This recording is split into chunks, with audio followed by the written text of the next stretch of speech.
鳥獣戯画は本当にもう子どもの頃から自分の中では日本の絵画として好きな作品で、一番最初の美術の教科書にも日本で小学校の教科書に一番最初に出てくるんですね。そういう意味でもすごい思い入れがあって、でいつかは描きたいと思ってたんですが、で今回チェンピンさんの方で個展をやらせていただけることになって、じゃあこのタイミングで鳥獣戯画を自分の中でも描いてみたいなっていう気持ちが湧いてきたので鳥獣戯画を描いたんですが、そういう意味で日本じゃなくて台湾の方でやるっていうことで、台湾の方にも馴染みのあるモチーフをにしたかったもんですから、そういう意味で鳥獣戯画って全世界に認知されている作品なので、それで今回鳥獣戯画に絞り込んだっていうところはあります。そういう意味で鳥獣戯画って日本のもう1000年前からある絵巻物って言って、普通巻物って文章のものがほとんどなんですけど、そういう意味で絵だけで構成されている全4巻からなるっていうものが1000年前に作られていて、でそれは作者も不明で作った目的も不明で、動物たちが当時の生活や文化なんかを伝えている、その手法も全く新しいもので、僕自身がこういう漫画の絵をカリカチュア的な表現をしてもうだいたい20年ぐらい経つんですけど、そこの表現の元祖にそういうものがあるんではないかなっていうところがリンクしまして、だからなんていうか、その1000年前に描いた人たちに今のあなたたちが作った表現っていうのは1000年後には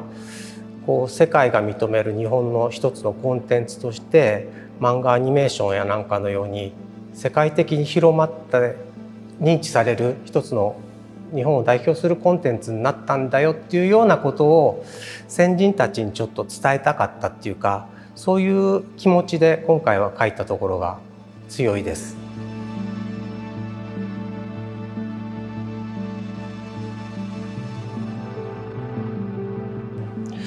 自分自身で書いていて、特に子供を描いてるとか、例えば性別でいうと男の子を描いてる女の子を描いてるっていう意味はあんまりなくって、普通に見た目は子供であるんですけど、そういう意味では見る人に委ねていて、実は大人であったり老婆であったり老人であったりするかもしれない、そういう意味で素体をなるべくピュアなものにして受け取る人に入りやすいように子供的な表現はしているんですけど、実はだから決して子供を描いてるってつもりもあんまりなくて、僕自身もあんまり成長している段階で、かなり自由な仕事ばかりしてきたんで、こっからここで20歳になったから大人で、こういう仕事をしたから大人でっていう区切りがないままこの仕事を来ているので、そういう意味であまり大人とか子供っていうものを意識してない部分が作品にも出ているんじゃないかなとは思います。僕がそれこそ20年前にこのタッチでやり始めた頃は、まだ漫画とかジャパニメーションとかデザインとかアートとかのラインがもう明確にきっちり分かれてたように思うんですね。今ではもうそれすごくアートの中でもベーシックな一つのアイテムとして成り立つようになってきている。そういう意味で自分が歩んできたとともに周りの状況も変わってきたんだなっていうのをすごく最近感じていて、そういう意味でだから20年前のちょっと自分で自問自答していた部分より、今ではもっと自由にそういうデザインアート漫画っていう隔たりをなく自分で表現したいもの、それが何よりもアートなんじゃないかなっていうふうに思っていて、それはやっぱりそれを20年間ずっと見続けてきてくれた方々のいろいろコミュニケーションを取ったりしている間に自分も変わってきたし時代も変わってきたんだと思って今はだからあまり気にせず自由に書かせてもらってます。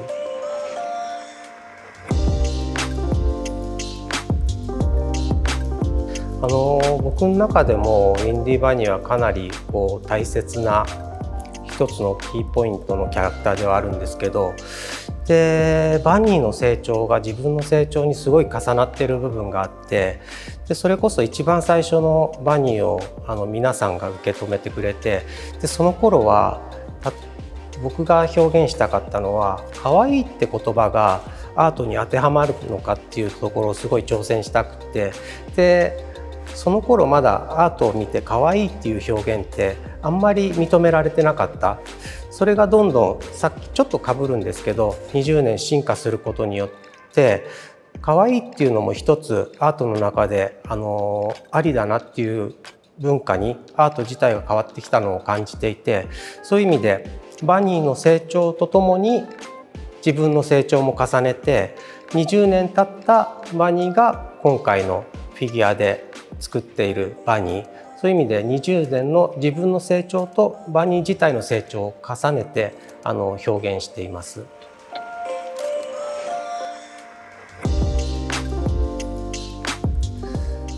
チェンピンさんは本当に僕が海外で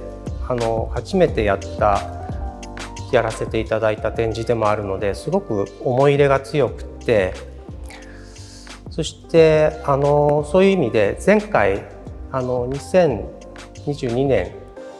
にやった個展ではちょうどパンデミックコロナの頃で自分作品はこちらに来たんだけど